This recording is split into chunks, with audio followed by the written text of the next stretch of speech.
que é que tá chegando. São os Eu mais sempre jovens. me perco nas letrinhas São das muitas gerações. letras. Mas que antes elas eram, ainda que bem diferentes, eram mais próximas. E que hoje há um abismo entre essas gerações. E como é que é esse desafio também, né? Para a família, vem aí outra geração que já nasceu com esse mundo digital cada vez mais diferente, né? Com relação à anterior. E acho que essa barreira de comunicação também é um desafio para essa atenção mais psicológica, né?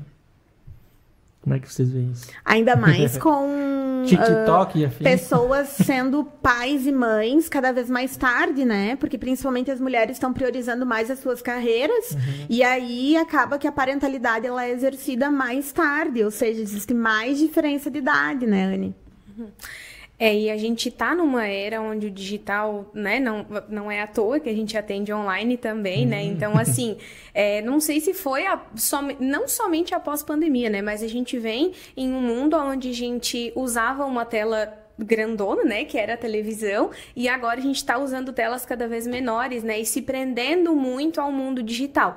Então, ao mesmo tempo que o digital, ele aproxima, ele acaba distanciando um pouco também, né, então, às vezes, até na questão, como a gente estava falando dos pais, né, de notar um comportamento, né, de ver o que está acontecendo com os nossos filhos, se torna um pouquinho mais difícil, porque a comunicação verbal entre eles está cada vez mais distante, né, a era do digital de acelerar um vídeo, de acelerar um áudio de WhatsApp, né? Então, às vezes, até a interpretação da comunicação não verbal se torna, né, mais dificultosa devido a essa questão.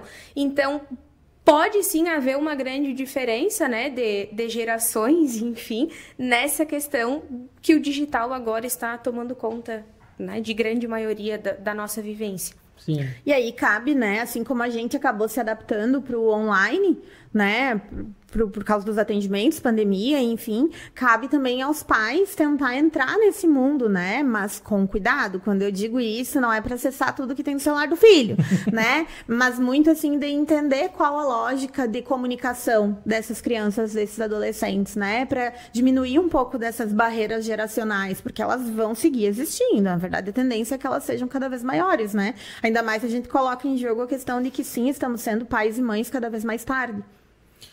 Eu pergunto isso porque, bom, talvez seja difícil. Algum pai vai dizer assim, não só é difícil falar sobre a saúde mental, mas inclusive é difícil falar com...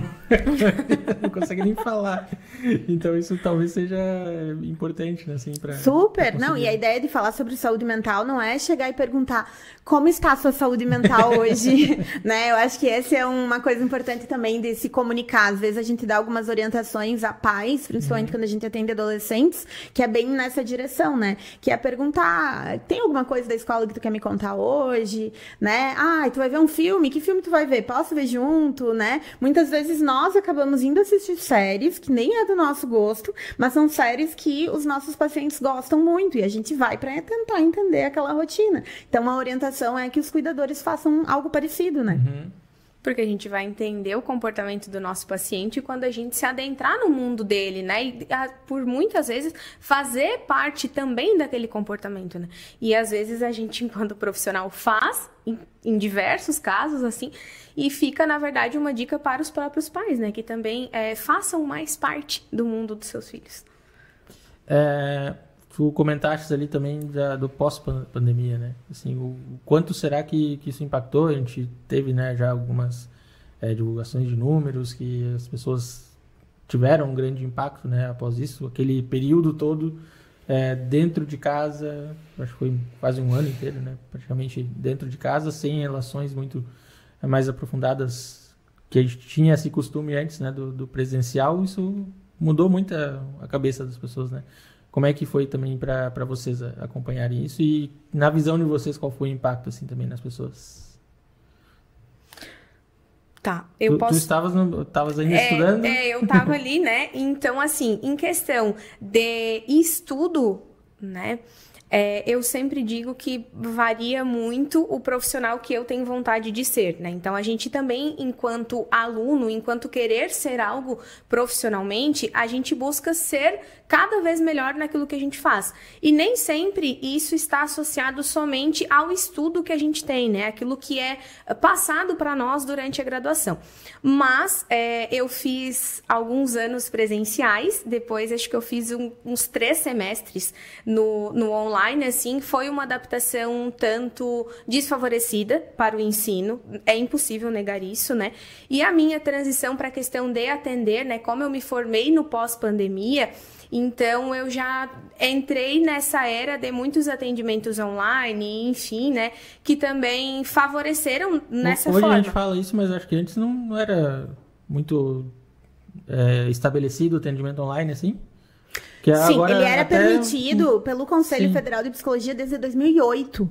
Pra Mas gente ter não uma era ideia. muito Não era utilizado. utilizado. Não era na proporção Tanto que é hoje, né? a proporção que é hoje, assim, é absurda. Tanto que pra eu... mim, pelo menos, parece naturalizado. Eu não lembro antes, assim, se a gente fazia essas coisas Quando online. começou a pandemia, eu tinha consultório e eu pensei, e agora?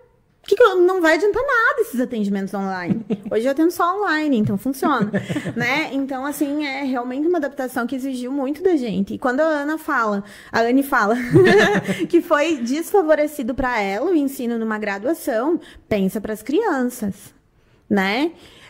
Ficar na frente de uma tela para crianças é quando tem muitos estímulos. Agora, ficar ouvindo a professora falar... Não é isso que eles fazem na sala de aula de forma presencial, né? Então, a gente ainda está tendo impactos, né? No ensino, no comportamento, nas relações sociais.